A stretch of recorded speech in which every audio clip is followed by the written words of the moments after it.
La France fait partie des grands pays industriels qui ont perdu le plus d'industrie durant les dernières décennies. Le mirage de la mondialisation et son pendant, la délocalisation, a amené la France à une forte dépendance industrielle. De ce fait, beaucoup de métiers dans l'industrie sont en tension et la France manque aujourd'hui cruellement de techniciens qualifiés et d'ingénieurs.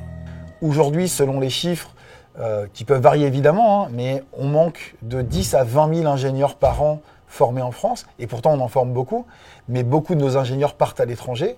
Ça veut dire qu'on a besoin d'ingénieurs en France. On a beaucoup de postes à pourvoir, que ce soit sur des postes de techniciens, d'ingénieurs. Ce sont des métiers sur lesquels effectivement il y a une certaine tension aujourd'hui. Et il va falloir qu'on aille aussi chercher ces personnes parce qu'on a certains postes qui sont difficiles à pourvoir aujourd'hui. La transformation industrielle et écologique de la France doit donc passer par des stratégies à mettre en œuvre comme la valorisation de l'innovation, le renforcement d'une culture de l'entrepreneuriat, mais aussi et surtout par la formation de futurs techniciens et ingénieurs. La plupart du temps, pour nous aider et pour nous expliquer.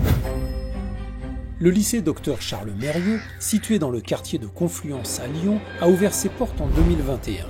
C'est un établissement innovant, un véritable laboratoire sur la manière de concevoir les lycées du futur.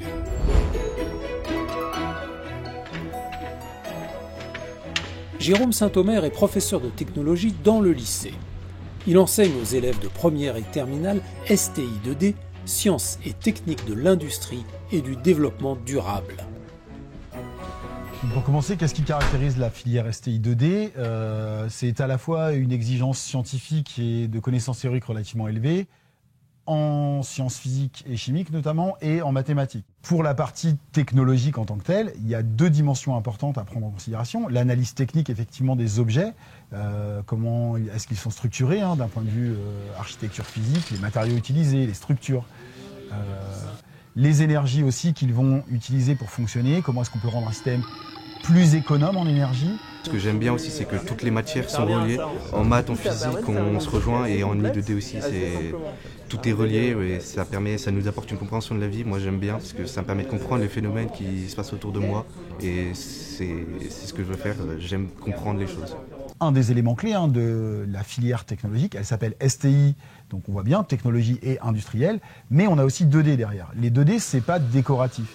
Le développement durable, il englobe un certain nombre d'éléments, ceux auxquels on est habitué, la démarche environnementale notamment, la protection de l'environnement, la protection des ressources, donc limiter la quantité de matière qu'on va extraire dans la nature, réduire les consommations énergétiques, mais aussi la dimension sociale qui est capitale aujourd'hui, c'est-à-dire permettre à l'humain de se développer avec la technologie et avec son environnement. Ce qui est bien aussi dans la matière, c'est le 2D qui est développement durable. Du coup, tout ce qu'on fait, ça va revenir au développement durable, comment limiter les coûts, tout ce qui est pollution et tout ce qu'on va utiliser comme matériau pour faire un objet spécifique. Du coup, il y a cet aspect de l'écologie qu'on n'oublie pas dans tout ce qu'on fait. Une fois le bac STI 2D en poche, quelle direction les futurs étudiants peuvent-ils prendre ? Accessibles sur dossier, les BTS en 2 ans et les BUT en 3 ans associent cours théoriques, mise en pratique et stages en milieu professionnel. Nous, vu qu'on est en génie électrique, informatique industrielle, ce qu'on a fait, c'est toute la partie électronique, choix des composants notamment, quelles sont leurs utilités, leur consommation, et on a fait notamment tout ce qui est l'informatique. Donc ça veut dire développement logiciel et le code, donc c'est-à-dire que le robot il peut détecter les lignes, après il faut lui dire quoi faire en fonction de ce qu'il détecte exactement. Il y a beaucoup d'élèves dans notre promotion qui viennent de bac technologique, donc de STI 2D notamment, et qui du coup grâce à des formations comme celle-ci sont à l'aise et aiment pratiquer et peuvent pratiquer et peuvent quand même derrière rejoindre les meilleures formations françaises d'ingénieurs. Aujourd'hui, la vocation de la STI 2D, où la dimension scientifique s'est développée, les élèves ont vocation à aller en IUT pour une large mesure, et ou en école d'ingénieur, soit directement dans les écoles intégrées, soit par les classes préparatoires aux grandes écoles. L'objectif étant cette fois de former des techniciens de bureaux d'études, de laboratoires, voire des ingénieurs qui vont concevoir les produits de demain.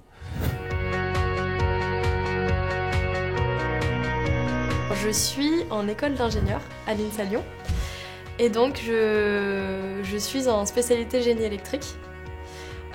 Et donc là c'est intéressant parce que dans les voitures on a besoin de gérer l'alimentation de la batterie et parallèlement on a besoin de capteurs, de beaucoup de choses qui sont dans l'environnement de la voiture et qui sont nécessaires. Il n'y a pas que la mécanique dans une voiture.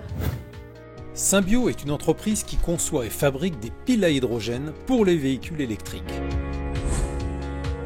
Elle se situe à la pointe de l'innovation, participe à la transition vers une mobilité zéro émission, tout en créant de la valeur et des emplois. Aujourd'hui, on recherche des techniciens, des ingénieurs. C'est clairement des métiers sur lesquels il y a énormément d'opportunités, que ce soit chez Symbio ou de manière générale dans l'industrie. On a des personnes qui ont une formation initiale avec un parcours assez classique par exemple pour les ingénieurs qui ont fait une classe préparatoire. Et puis au-delà de ça, vous avez également des personnes qui ont eu un parcours un petit peu différent, qui ont tout d'abord passé un BTS ou un DUT. Alors j'ai un parcours un peu particulier, j'ai fait un bac STI. Ensuite, j'ai fait un DUT génie mécanique et productique, une licence en alternance et quelques années plus tard, j'ai fait une école d'ingénieur en alternance. Quand j'étais au collège, j'ai plutôt choisi délibérément de prendre une filière technologique parce que j'avais ce besoin de terrain et de comprendre par moi-même plutôt que faire de la théorie et assimiler le terrain et la technique plus tard. Donc c'est pour ça que j'ai ressenti ce besoin-là à ce moment-là.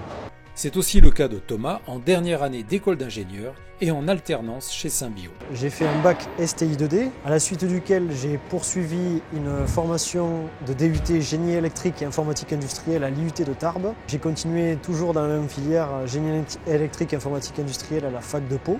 Et ensuite, là je suis en dernière année d'école d'ingénieur à l'Estia de Bidart. Donc si j'avais un conseil à donner du coup aux différentes... Donc aux parents d'élèves ou aux collégiens de manière générale, c'est que après avoir fait un bac STI 2D, je me retrouve dans une entreprise et un domaine qui est plus que porteur pour le coup. J'aurais presque envie de dire je suis là, j'en suis la preuve. C'est bien évidemment de s'intéresser à tout le monde et tout le temps.